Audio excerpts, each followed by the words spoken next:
Hi, everyone. I'm Cynthia Williams with Cooper People Group. Welcome back to Dear HR Insider. This is our video series where we tackle real workplace questions with the help of our HR experts. Today, I'm joined by Lisa Cooper, who will be interviewing Maureen Walsh. Maureen is a strategic HR executive with deep expertise in leading teams, culture transformations, and strategizing employee experience. Maureen is also an advocate for menopause awareness at work, and we're so excited to have her discuss with us some important topics around menopause in the workplace. So I'm actually going to kick it over to Lisa to get us started with our first question for Maureen. Go ahead, Lisa. Thanks, Cynthia. Welcome, Maureen. Nice to see you. We've been having this conversation offline for a couple of months now because we keep bumping into it in the workplace. So I'm excited for you to share some of the things that you're seeing out in the world of work as it pertains to menopause and how it's affecting women in the workplace and overall workplaces. So maybe let's start there. Like, what are you seeing out there in the world when it comes to menopause awareness and accommodations? Good morning, and thanks for having me. So first of all, I think what we're seeing in the United States is a societal kind of conversation that hasn't happened previously. So Oprah, Halle Berry, Naomi Watts, they're all having this conversation, Drew Barrymore, much more openly than perhaps we've seen in previous years. And that's causing, more people to be aware and to take the stigma off of, talking about something that most women experience for up to 15 years. So menopause symptoms and perimenopause for women can start as early as 37 and last into your 50s. And so we're talking about women at the, peak of their careers, some of them managing families as well, and other types of responsibilities. And so taking that conversation out of, the whispering in the women's bathroom or somewhere in a back corner water cooler so that we can all talk about it openly and see how we can create inclusive environments, including women at mid-age. Yeah, that's great. So you're right. I think this has been the thing that has been talked about very quietly in the back of the break room. Why should employers be paying attention to this now more than ever? How is it impacting employers, and what should they be thinking about? Great, thank you. So first of all, I think we want to think about, how do we create workplaces, whether they're virtual, if we're in a remote setting, or in a hybrid or brick and mortar setting, that are inclusive of all people, right? So all of our employees, we think about employee engagement and the employee experience, and so that includes women in their midlife who may be experiencing these symptoms. And so when we think about that, as a good employment practice, we want to make sure that our wellness programs are universally designed to impact everyone. Everyone can benefit sometimes from mental health benefits, as an example, about, comfortable working conditions.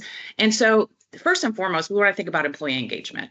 And then secondly, what's happening though nationally is more than 15 states are looking at legislation that will push forward some different compliance efforts that employers may need to react to.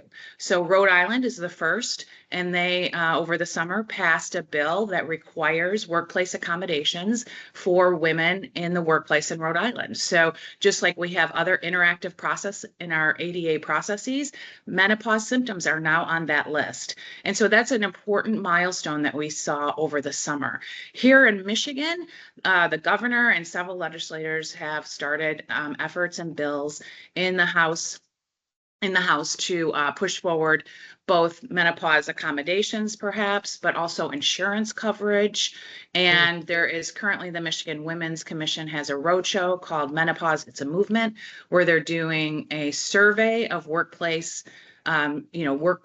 and women in menopause, how the workplace is for them. And so I think we'll see much more happening in Michigan as well. But back to our employee engagement, we don't want to wait for legislation, right? We want to do what's right for our population.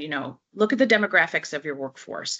I think you'll probably be surprised to look at those ages and say, wow, we probably have a lot of women who are experiencing perimenopause or menopause symptoms.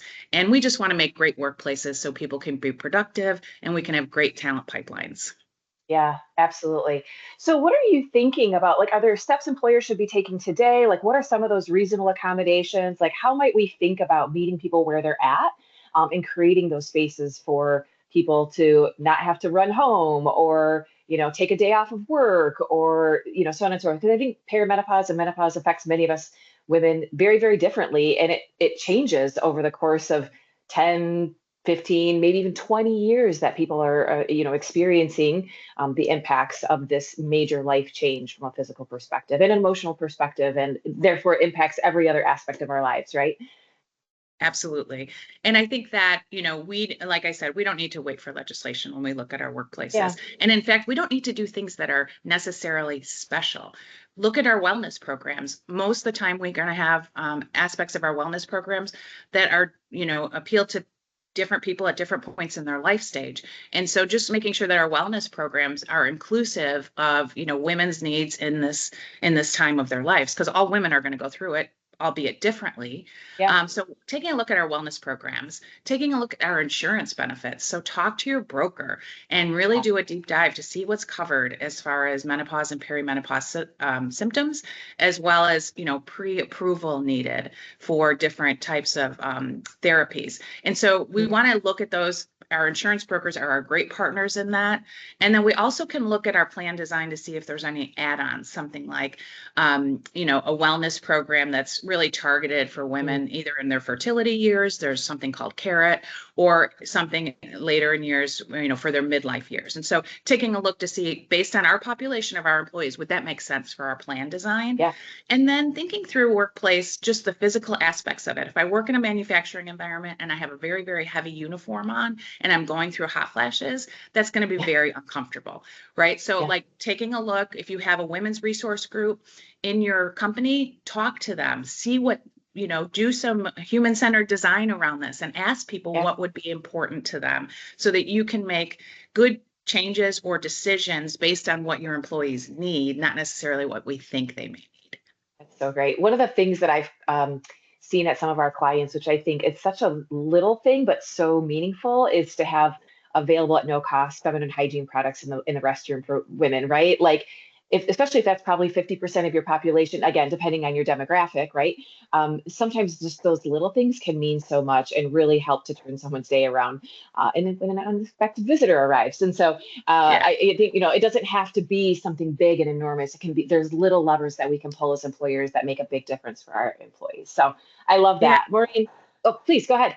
I was just going to say one more thing, like, we sometimes call them mother's rooms where people can, pump, or maybe call that a wellness room. And that becomes, or wellness rooms. And then that way you're not implementing anything new necessarily. You might just be taking what you already have and just seeing how it applies to a different population.